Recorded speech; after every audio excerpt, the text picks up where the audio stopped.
What's your North Star? What are you building? What's the vision that you have for your life and for your business?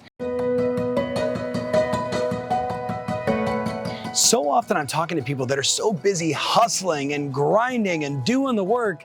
And then when I stop and say, why? What are you doing? What are you actually trying to accomplish? What's the end result? What's the end game? When it's finally complete, when will you stop and say, I've arrived? I challenge people all the time.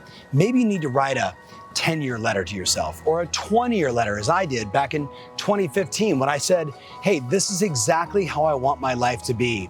And I remember having my older son read that letter and him thinking, Dad, like, how did you do this? Like, how did you pull these visions out of your head? And I just kept saying to myself, if my life was as good as it could possibly be, what would I work towards? I'm gonna work hard.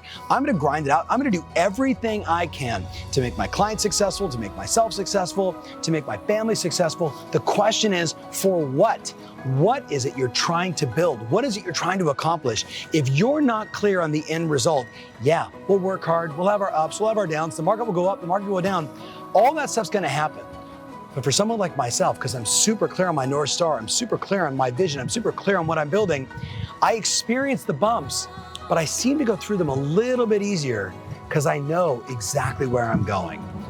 We're all gonna work. We're all gonna do what it takes to be successful. The question is, what is it that you're building? What's your vision? I dare you, no, I double dare you to write it out.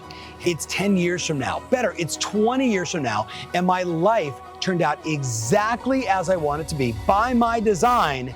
And then you detail it out and you flower it up and you give it life and you give it energy and you tell stories about how your kids turned out and how you and your spouse made it and the places that you've been and the things that you've done and the missions you've accomplished and how it all turned out and that you were peaceful and happy and everything was just fine. I dare you to write that letter. See you soon.